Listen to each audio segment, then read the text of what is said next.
I think back to the summer of 2006. I couldn't find a job, so I decided I was going to go tree planting. And so I bought a tent, I bought a shovel, and I bought a good pair of boots. And in mid-May, I hopped on a plane and flew to Western Canada to Alberta to begin this job. Now, if you don't know much about tree planting, it's grueling work, and it has a very high attrition rate, which means that most people quit. And a lot of the people on the crew, some of them lasted 1 week, and then they quit, others 2 weeks. Others made it a full month before they decided to go home. Just picture it, 8 hours a day of grueling work. It's monotonous, it's tedious labor, literally the definition of back-breaking work. Now, for myself, I was plugging away, and it was sometime in early August. I'd been at it for almost 3 months, where we were in the foothills of the Rocky Mountains, and I was given this piece of land to plant that, well, it was super rocky.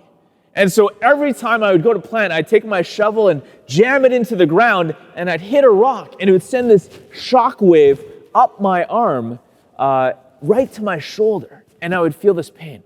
And so there's one day that stands out in particular, where there I was with this awful piece of land, basically trying to plant in a gravel quarry. And my foreman, how do I say this nicely? He wasn't particularly supportive. The work was slow, it was painful, and then it started pouring rain. And I was cold, I was wet. I remember sitting under this tarp on the side of a rocky slope, thinking to myself, why am I even here? Why bother? I mean, I've worked so hard at this for 3 months, I can just go home, return to a life of comfort and ease. Why bother continuing? And I was seriously tempted in that moment to give up. Now, I don't know if you've ever been tree planting, and I actually hope for your sake that you have never been tree planting and that you'll never do it. But I suspect that you've experienced in some way, some form of what I'd refer to as an endurance trial. There's something in your life that you've experienced that's been so difficult to keep at it. And maybe you've wanted to quit. Maybe it was a huge assignment at work that seems never ending. Or a difficult relationship. Marriage requires so much endurance. A physical or a mental condition, maybe that's chronic. Whatever it is, something in your life that you've experienced where you're like, I just can't take it anymore. And you wish that you could just walk away. Well, we're starting a new preaching series called Endurance to speak into this very point. As humans, I think very often we start well with good intentions, but over time, that initial fervor starts to wear off. I think of a silly example. How many times have I picked up a book, cracked open a brand new book, and been excited to read it, and then I set it aside, never finishing it? Well, we encounter this in so many ways. Maybe it's a project that you begin and you realize, this is way tougher than I ever imagined it would be. And certainly these last 5 months living under this pandemic, it has been its own kind of endurance trial. For myself, as I've said in different places, there was that initial kind of firefighting mode. Adrenaline was surging through me, and I was just responding and reacting. And we can be in that place, in that zone for a time, maybe for a few weeks, maybe a month or two, but eventually the adrenaline wears off and monotony sets in. And we may eventually be tempted to give up. Well, the same is true in the spiritual life. I hear so many stories of people who they encounter God in some remarkable way. Maybe they experienced Alpha, and there was this spark. Suddenly the lights went on for them, and they were so full of zeal and passion, and they're going through things, and a week goes by, a few weeks, a month, and then that passion starts to fade, and real life seems to catch up with them. They begin the endurance trial. The point is this: our life is not meant to be a sprint. It's more of a marathon. And so we need to develop endurance in order to make it to the end. In this series, we're going to offer you a few spiritual disciplines as well as some healthy attitudes that will help us all to develop endurance for long-term success. And today, I want to talk about one spiritual discipline in particular that I think will help. Foster interior silence. Now, note, I didn't just say, I think you should pray more. Yeah, that's good. But I'm talking about a particular kind of prayer where we foster this inner silence. And I really believe that that is going to help us to endure in the end. Now, here's the problem. We all live these busy, noisy lives. We're in this world where we're overstimulated, we're overscheduled. We get sucked into one crisis after the next. And at this time particularly, we just got news of the explosion in Lebanon. And I just think of, man, the endurance trials that we'll be facing them. And my heart, my prayers go out to all of those people. Endurance is required in so many facets of life. I think of young parents with young kids where, every single day is like an endurance trial. Okay, wake the kids up. You got to feed them, get them dressed, get them to school, get off to work. Or right now in recent months, it's been do both of those things, but at home. And then school ends, work ends, feed the kids, spend some quality time together, get them to bed, repeat the whole thing again the next day. And it's just like endurance. We need endurance. And good thing we have all this technology, right? Because technology is supposed to save us time. Well, as it turns out, we're constantly, in the midst of all the other stuff, 24/7, we're getting, our phones are blowing up because of texts and emails and messages that are coming at us. We're constantly on, we're living in this chaotic, frenzied spiral of stuff. No wonder that you might be feeling a little bit worn down and maybe even tempted to give up. Just recently, I was listening to this podcast. Some of you might know the name Carey Nieuwhof. He's a church leader here in Canada, and he was interviewing this guy, John Eldredge. Now, I came across one of John Eldredge's books, Wild at Heart, about 20 years ago almost. This book about man's spirituality. Anyways, he's a famous author, and his most recent book is titled Get Your Life Back. And he's speaking into this very issue. He says, the pace that we have grown accustomed to in our world today is so unrealistic. It's like we're constantly sprinting. About a century ago, the basic pace of life was roughly 5 kilometers an hour. It was the speed at which we could walk.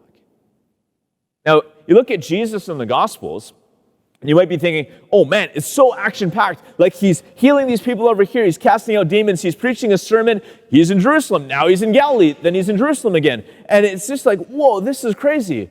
Now, the thing that we don't realize is a lot of times between events, as he's journeying from one place to the next, sometimes it would have taken the better part of a week of walking and talking and processing what had just happened, the unpacking the sermon that he had just given, or trying to reflect upon the miracle they had just witnessed, camping, cooking, sharing meals together, doing life at a sustainable pace. And on top of all of that, we know that Jesus, he very intentionally would foster this interior silence. He would step away for a time and be in the quiet with his Father. And I really believe that that is part of the reason why he was able to embrace the greatest endurance trial of all time, which took him ultimately to the cross. Now, today, I want to talk about another character in the Bible who also faced an endurance trial. His name is Elijah, and we heard about him in the first reading from 1 Kings chapter 19. I'll give you a bit of background on Elijah. He's this prophet of God, and God uses him in powerful ways, miracle after miracle. He multiplies food. He raises a boy from the dead. He's in this contest up against Elijah by himself against 450 other pagan prophets. And he defeats them because God intervenes. So he's accustomed to miracle upon miracle. He's busy. He's got this fast-paced job as a prophet until he hits the wall. And there's this corrupt queen, Jezebel, who worshipped Baal, this pagan god, who hears about Elijah and says, you know what? I'm coming after you. And she puts a death warrant on his head. She gives him 24 hours to live. And so Elijah, he runs for his life. And he begins this 40-day journey, 40 days and 40 nights walking south towards the Sinai Peninsula. An endurance trial, right? And partway through the journey, he stops under a broom tree and he's ready to give up. He's like, God, I've been working so hard for you. And this is what I get in return. I'm being chased after. I'm exiled. I'm rejected. He's so bitter. And he's just like, God, I just want it all to end. I want to give up. Well, he does continue this endurance journey of 40 days. He makes it eventually to Mount Horeb, which is also called Mount Sinai, which happens to be the same place where hundreds of years ago Moses had been and where he received the 10 Commandments. And Elijah's there. He gets there. He's exhausted. He finds this cave and he just collapses. Well, the next day, God invites him to the mouth of the cave. And he says, I myself will pass by. And so Elijah's there. And first, there's this huge hurricane-force wind. But it says God is not in the wind. And then there's this earthquake. But God is not in the earthquake. And then there's a fire. And even then, God is not in the fire. And finally, it says there was a sound of sheer silence. And God was in the silence. And it's through the silence that God actually speaks to Elijah. And I think the key lesson here is that God is so often trying to reach us, trying to communicate with us, but it's not in these big, loud ways when we're busy and moving around. And it's when we finally hit the pause button and create some silence that we can hear his voice. Now, Elijah, he went from this place of being in the midst of this endurance trial that just felt so impossible that he was ready to quit. In fact, he prayed that he would die. But when he finally stopped and God spoke to him, God actually renewed his spirit, rejuvenated him, recharged him, and gave him a new sense of calling. That after that, Elijah went off to anoint a couple of kings, and he raised up his apprentice, the next prophet, Elisha, to follow after him. He was able to continue his endurance trial because he created a little bit of space for God to meet him in the silence. And I want to suggest to us today that, there's all kinds of spiritual disciplines that we can embrace, but this one in particular I want to offer to you: foster interior silence. Again, this particular kind of prayer where we create space for silence, for stillness. And I myself, I've experienced so many benefits to this kind of silence, where I've felt, once again, God's love for me, that I'm his child, I'm his son. I've had space in the silence to be able to reflect on my life, to grow in self-knowledge and think about those moments like why did I react that way, or what was that all about? It's usually in the silence where God gives me new insights and fresh ideas.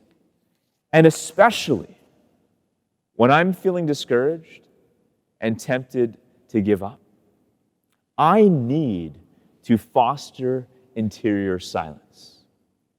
to allow God to speak to me, to renew my sense of calling, to renew my passion and my zeal.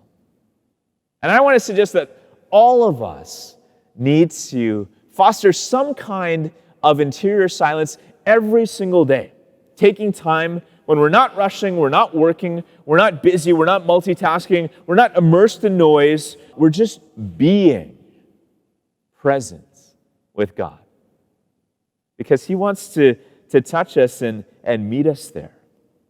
Now, obviously, this is going to look different for everybody. And again, going back to the example of the young parents with young kids, this is a challenge. But I would say this: you need silence in order to endure. Now, I mentioned John Eldredge earlier. He just created this new app connected to his book, Get Your Life Back. I think it's called the Pause app, and you can download it on whatever device you have, and it's very simple. It gives you a little reminder a couple times a day to pause. And there's different settings. First, it's for 1 minute. Pause for 60 seconds, where you're not doing anything, you're not thinking, you're just pausing.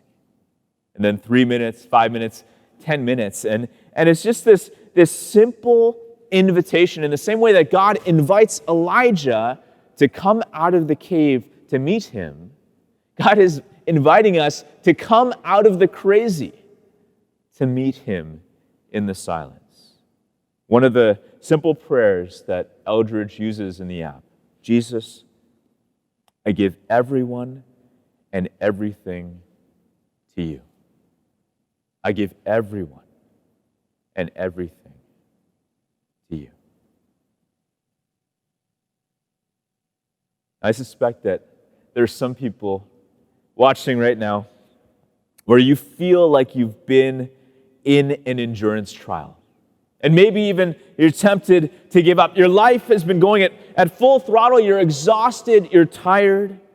Maybe there's some people right now, you are hitting the wall. And you don't know if you can take much more. Maybe like Elijah, you've come to that place where you're like, I've worked so hard. Why is it still so tough? I just want to walk away. Well, God met Elijah in that place, and He desires to meet you as well in the silence. I've shared a bit about this before, but a couple months ago, I was in that place of crazy, the pandemic, this endurance trial. And finally, I was able to get away for a few days. A friend lent us their cottage, so I went up with two other priests, Father Alex, my associate, and another priest, a brother. And we got there, and we had driven up a distance, got there, we're unpacking and getting settled and all this stuff. And the other two guys, they're like, hey, hurry up, come on. We're going to sit outside. And, they had a bag of chips, and they're like, we're going to solve all the world's problems. One of those conversations? And I was like, give me 5 minutes.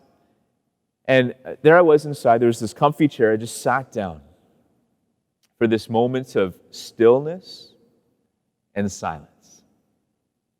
And it ended up being this incredible time of prayer that I wasn't even expecting. 5 minutes turned into 65 minutes. And there I was, reflecting, processing so much that had happened over the previous weeks. And I pulled out my prayer journal. I started writing in it. I felt so rejuvenated.